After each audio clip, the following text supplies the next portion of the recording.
Bora lá, temos alguns livros aqui que eu finalizei a leitura em 2023 e bora conversar um pouquinho sobre eles. Você pode participar desse vídeo deixando aqui nos comentários no YouTube as leituras que você andou terminando esse ano. Deixem os livros que vocês gostaram, aqueles que vocês gostaram menos. E hoje eu quero fazer um jeitinho diferente, inspirada na Laura do canal Literapia e uns buquês de etc. Já recomendado nesse canal lá nos vlogs, né? E eu vou deixar o canal dela aqui também, que é falar desses livros de um jeito um pouquinho mais animado. Eu vou começar do que eu menos gostei pro que eu mais gostei. E nesse vídeo aqui só tem ficção, tá? Eu vou deixar os livros de não ficção para mais pra frente a gente conversar. E eu vou começar então do que eu menos gostei. O livro que foi assim, foi legal, é a minha incursão na literatura oriental, que eu tô me pretendendo a fazer esse ano. Eu comecei com O Silêncio, de Shusaku Endo. Esse é um livro que trata de uma missão católica cristã que ocorreu lá por meio do século XIX para o Japão. Eles eram brutalmente violentados, eles predominavam o budismo, ainda tinha aqueles esquemas feudais, e tanto os japoneses que praticavam a religião cristã, quanto qualquer indício de padres, né, de sacerdotes que fossem nas terras japonesas, que foi o que aconteceu, que a Igreja Católica fez bastante, né? Se tivesse algum indício, a questão toda era que a violência era muito cruel com eles, eles eram torturados de uma forma muito forte, e eles não, a intenção era colocar eles e os japoneses para apostatar, que é uma palavra que eu só fui conhecer lendo esse livro aqui, que significa negar a sua própria fé. Aí eu não sei como é que cada leitor vai perceber isso, né? Porque indo nesse livro eu percebi que essa negação era algo mais forte do que eu imaginava quando eu comecei a ler. A gente vai acompanhar dois missionários que estão procurando um outro que está sumido, que dizem que apostatou. E era um bem famoso, e eles são levados para saber se ele está em perigo, fazer possível resgate. Quando eles chegam lá, eles já entram de forma clandestina no Japão, e eles indicaram um personagem que foi o que mais me despertou interesse, até de forma até surpreendente, que eu pensei que a própria questão dos missionários fosse me interessar, mas não, é o Kishihiro. Esse livro serviu de inspiração para o Martin Scorsese fazer um filme, então tem um filme, se eu não me engano, com o mesmo título desse livro aqui. Agora, o que não me pegou foi a narrativa, porque assim, eu tô colocando aqui até na lista de ficção, mas pra mim eu ficava muito na dúvida se o que tinha que era ficção ou não. Agora, o melhor desse livro aqui, eu até recomendo pra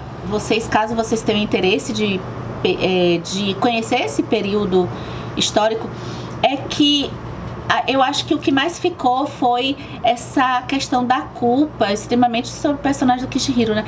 Essa questão da culpa, e até onde a fé, e até que ponto o seu corpo suporta algo tão forte que pode ser para essas pessoas, e a traição de pessoas iguais com a sua fé por meio da tortura do corpo. Até que ponto cada um segura. E assim, por que aqueles que talvez não tenham tanta resistência como outros, que ficam dias sendo torturados e não revelam nada de onde está outras pessoas católicas ali, ou que não fazem essa chamada apostatar, né? Como que isso é levado como uma condição de superioridade ou não? Então, esse assunto foi o que eu gostei desse livro aqui.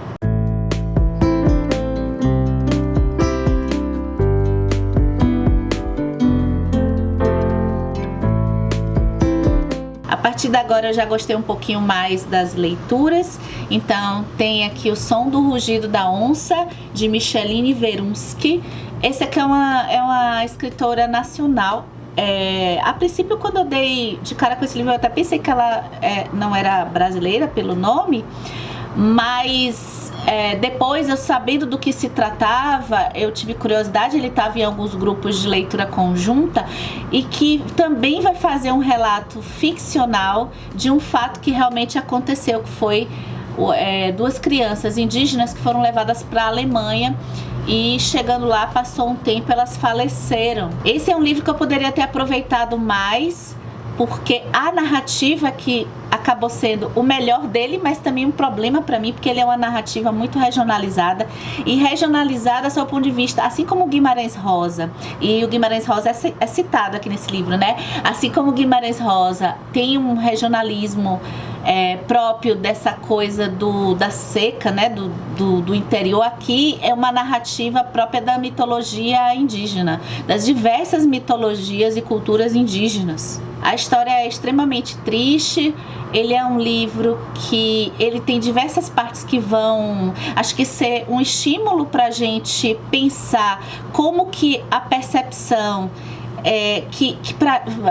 depender também de criação, né, de estudo, mas aqui, pelo menos para mim, apesar de estar muito presente a cultura africana onde eu moro, que é Salvador, a referência em termos de sociedade que nós tivemos na nossa infância e nosso modelo mental funciona muito com a visão europeia. Então, existe uma desconstrução disso aqui, porque na narrativa, sem explicar direitinho, literalmente, que a ausência de vida e o direito de se tomar, de se achar, a coisa urbana, porque eles saem de um ambiente que, apesar dos problemas que estavam acontecendo para essas duas crianças aqui, a visão europeia é que nós temos assim de uma civilização desmistificada também. Então aqui fica a dica. E o outro que também eu aproveitei um pouquinho mais, mas eu acho que eu poderia ter gostado mais dele, eu acho que eu não tive a atenção necessária. A proposta é maravilhosa, é o Testamento de Maria, de Con Toynbee. Com certeza eu falei errado. E esse aqui tem uma proposta muito bacana, que a gente já conversou em uma série, um vídeo que eu dou listas de vídeos de livros sobre a religião, com a temática da religião. E eu gosto de ler, de certa forma, ficção especulativa sobre o Evangelho, Jesus, essa época aí. E aqui a gente tem uma espécie de evangelho, mas um relato de tudo o que aconteceu nesse período da vida de Jesus sob o ponto de vista de Maria. E aí o autor faz muitas provocações, como por exemplo, qual é o ponto de vista de Maria diante dos apóstolos? Qual é o ponto de vista também de uma mãe diante das escolhas de exposição que Jesus escolheu para colocar as ideias dele em público, né? Então, essa temeralidade de uma mãe diante de um filho. Mesmo sendo curtinho, eu acabei me desconectando um pouco no meio e fui retomar no final. Ele tem uma tensão crescente, né? Então eu acho que eu poderia ter tido os momentos de leitura, eu acho que eu não estava tão conectada assim, mas acho que é um bom livro e deixo aqui, eu recomendo, tá? Vocês darem uma olhada se vocês gostam dessa temática.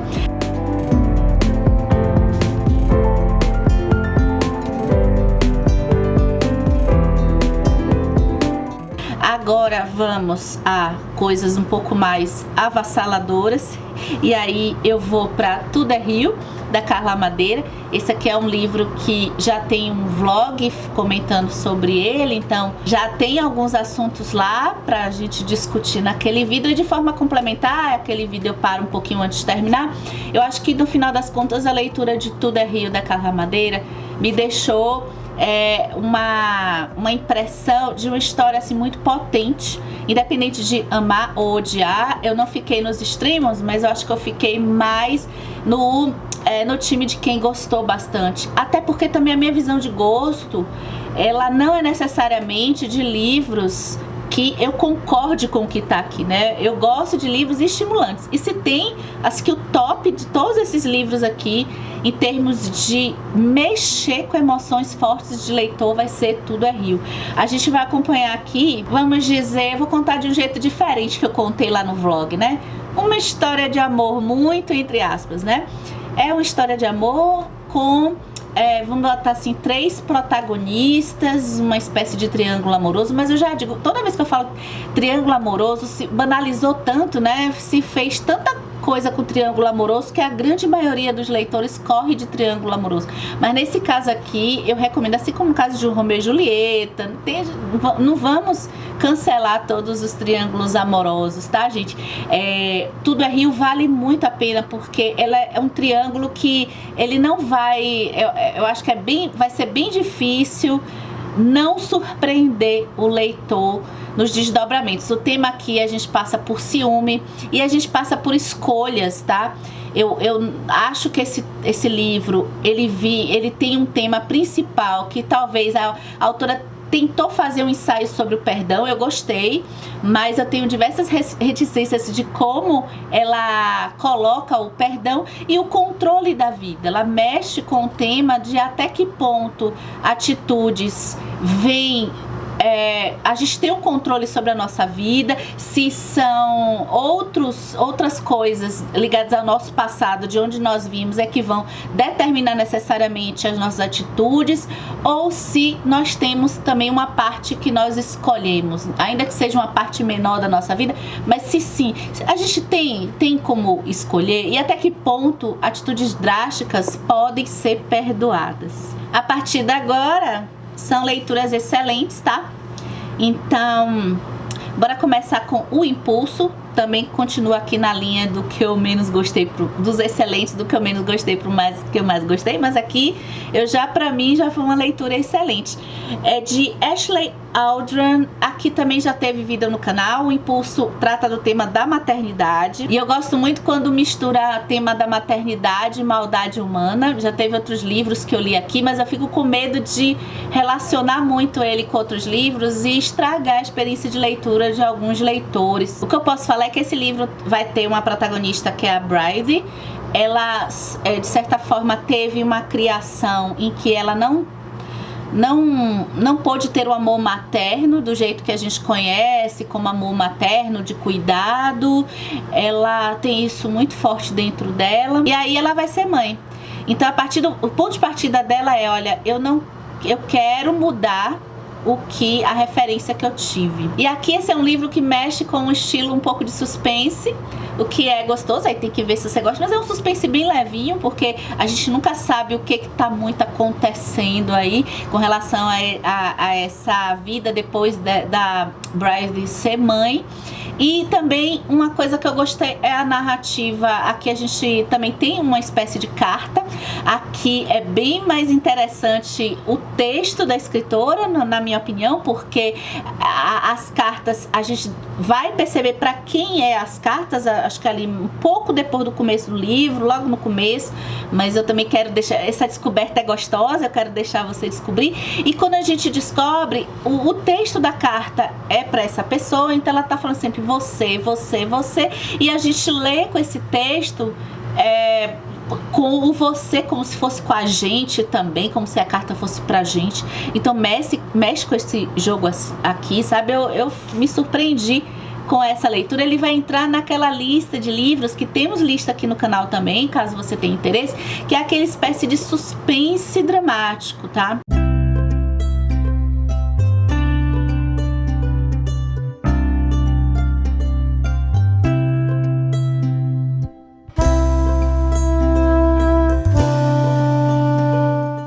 Os próximos 3 livros, e a gente terminar aqui o vídeo de leituras, desses próximos 3 eu não tenho ordem de preferência, os 3 foram perfeitos, então eu vou começar pelo mais sério e a gente vai na linha da diversão, que a gente gosta de se divertir lendo também.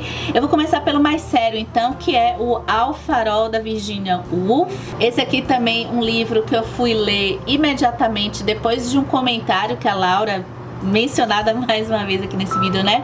Ela faz um comentário que eu peguei imediatamente ele estava aqui no plástico, não, eu vou começar agora, e é exatamente o que esse livro nos mostra. Esse livro é um ensaio sobre o tempo, impressionante. Se Tudo é Rio tenta fazer, não sei se ele consegue, eu ainda preciso elaborar mais, tenta fazer um ensaio sobre o perdão, a Virginia ela consegue fazer o ensaio sobre o tempo que aproxima, o tempo que afasta. Esse livro, eu não sei se também vai... pessoal, né? Mas assim, ele traz memórias de família, porque ele mostra o encontro de uma família, a senhora Ramsay, o seu Ramsay, seus filhos e alguns casais e alguns parentes ali próximos em uma casa, numa espécie de veraneio que fica próximo ao farol. Logo aqui nessa edição da Autêntica, a gente sabe que a inspiração foi da infância da Virginia Woolf, em que essas memórias familiares que ela guarda, especialmente com a mãe, a personagem da senhora Ramsay é a luz dessa família, é o elo de união dessa família. E é assim que o livro começa. Esse veraneio, ele é contado de um jeito muito detalhado, mas de um detalhe do jeito, não é Tolkien, tá? Que vai descrever a folha da árvore. É Virginia Woolf. Que Virginia Woolf, ela já é um detalhe do instante, né? É o detalhe da intensidade dos pequenos gestos do cotidiano, de olhares, então... lembranças. Então a gente vai passear por esses personagens e descobrir esses personagens, as emoções que eles estão vivendo ali naquele momento e algumas memórias deles nas lembranças do passado, porque a Virginia, ela parece que consegue, eu não sou especialista da Virginia, né? Mas eu só li o Orlando dela e alguns contos, tá? Ela estava na Copa Literária até. Agora a Virginia parece que ela tem essa habilidade de colocar percepção dos momentos, assim, como que a nossa mente opera, dos momentos em que a gente está vivendo e a gente às vezes não está pensando necessariamente em tanta coisa que aquele momento, aquele determinado, às vezes aqueles 2 minutos, a intensidade de coisa que aquilo nos provoca. Então, às vezes 2 minutos em um determinado momento, ele vale assim várias páginas que a Virginia vai desmembrando, e a gente vai assim, parecido como a Carla Madeira. Sério, é um estilo de rio, né? Só que aqui é um rio que vai, sabe, nos leva. E a Virginia, eu acho que já é aquela coisa mais... Pelo menos nesse livro, aquela coisa mais serena com algumas ondas, né? E que outra coisa que tem de brilhante nesse livro é a estrutura, porque a gente vai acompanhar esse encontro, aí depois vai ter alguns acontecimentos e a gente vai dar um pulo, um salto temporal alguns anos depois. Então, quando vocês forem ler, ou se vocês leram, né, pensar, eu acho que um ponto auge desse livro é a estrutura, ou seja, como ela organizou cada momento e o jeito de contar de cada momento dessa família.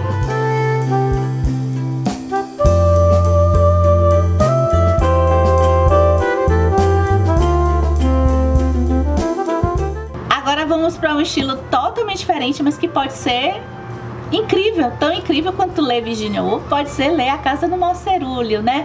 É a literatura leve, a literatura tão gostosa que eu tenho me proposto a ler mais esse ano. A Casa do Marcerúlio, de T.J. Klune, é uma história de fantasia que lembra muito, eu não sei a sua geração, mas assim, lembra muito os filmes da Sessão da Tarde. Agora, filme de Sessão da Tarde da melhor qualidade, aquele que lhe diverte e ainda puxa você para aquela reflexão que a gente gosta. Gente, ler A Casa do Marcerúlio me levou a emoções que eu não tinha, desde quando eu li um livro, que é aquela emoção de estar tão envolvida com os personagens, de ficar eu olhava o livro ali e ficava preocupada, ai meu Deus, acho que eu não vou continuar, porque se acontecer alguma coisa com esses personagens, se acontecer uma coisa ruim com esse personagem, eu vou ficar louca aqui, sabe, de tanto envolvimento que eu tive. E são poucos os livros que conseguem fazer isso. O mais recente que eu comentei aqui foi o Anne de Green Gables. Nesse livro a gente vai conhecer o Sr. Baker. Ele é uma espécie de auditor, ele faz auditoria em orfanatos. Ele é todo metódico para fazer seus trabalhos. Sabe o Ravé de Os Miseráveis? Ele precisa fazer tudo muito certinho. E aí ele vai ser convocado para fazer uma auditoria em um orfanato muito peculiar, que ele fica com 6 crianças. São 6 crianças? Sim, conferi aqui nas minhas anotações. 6 crianças, que são crianças que têm poderes mágicos. São crianças diferentes das crianças, né, comuns. Tem uma gnoma, tem um Sprite, tem outros seres que pra mim ficou um pouco confuso, mas eu comprei a ideia junto com o autor. E tem o meu preferido, que eu jamais iria dizer que o meu preferido foi o Anticristo. A criança filha do Anticristo, que é o Lucy. E ele chega para fazer essa auditoria. Assim, esse orfanato tem um diretor e ele precisa também fiscalizar se esse orfanato está em termos de segurança, se vai trazer algum perigo para a população ali em volta dele. Então o Sr. Baker chega todo certinho, e a gente que já assistiu esses filmes sabe o que vai acontecer. Então se prepare para muita diversão e um livro especialmente sensível e tocante para falar do tema do preconceito, e livro que envolve criança, né, gente?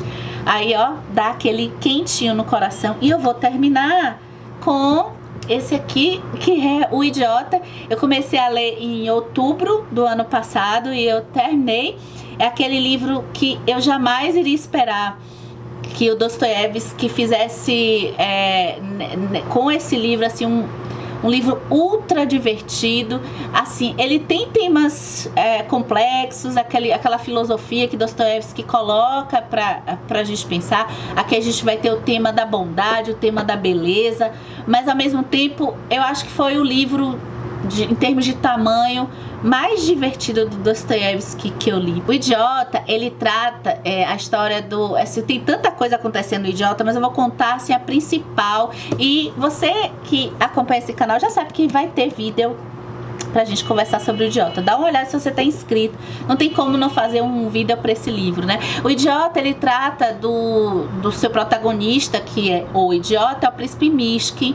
Príncipe não quer dizer que ele tem ele não é um príncipe na Rússia, príncipe funciona diferente, né? Ele tá chegando em Petersburgo, ele passou um tempo fazendo tratamento porque ele tem epilepsia. E ele tá chegando em Petersburgo para procurar uma parenta distante, que se tornou a minha personagem preferida. Não sei, é a família toda, né? Que é a Lizaveta Iepantin, que eu comentei no vlog, tá? Ela é simplesmente muito engraçada. E ele chega com a mão na frente e outra atrás, e ele chega nesse trem e já conhece um personagem que vai acompanhar durante toda a história dele, os desdobramentos ali, que é o Rogojin. Esse personagem é uma espécie de duplo ali, porque ele tem muitas semelhanças com o príncipe, mas eles são completamente diferentes. O príncipe é uma pessoa pura, ingênua, é uma pessoa que tem uma habilidade muito forte de perceber a psicologia. Ele é como se fosse um psicólogo nato. Ele percebe as questões dos outros seres humanos de uma forma muito rápida. Você sabe aquela pessoa que olha pra você e vai saber que você não tá bem naquele dia. Às vezes você tá tentando mascarar isso, uma pessoa habilidosa vai perceber. Essa é a Príncipe Mishkin. E aqui no Idiota, um tema que é um dos principais, na minha opinião, o tema da beleza, porque o príncipe vai acabar entrando numa espécie de casos de família ali, vários deles, mas um deles envolvendo uma personagem que é bem interessante, que é a Nastassia Filipovna, que é uma mulher linda. O Rogojin mesmo já mostra uma foto dela para o príncipe no trem, dizendo que ele é muito apaixonado. O sonho dele, não só dele, como vários homens, é casar, se envolver com a Nastassia. Ela é linda demais, mas ao mesmo tempo a gente vai descobrir como foi a vida dessa mulher tão linda e pensar como é lidar com uma beleza dessa sendo mulher, como lidar também com traumas que podem fazer a pessoa pode ter o homem que ela quiser, mas às vezes um trauma pode impedir dela querer ser feliz com o homem, dela querer ter uma relação com o homem, sabe? Então, assim, passei na tangente da rasteira, porque isso aqui a gente ainda conversa mais pra frente, e a gente termina por aqui o vídeo de leituras.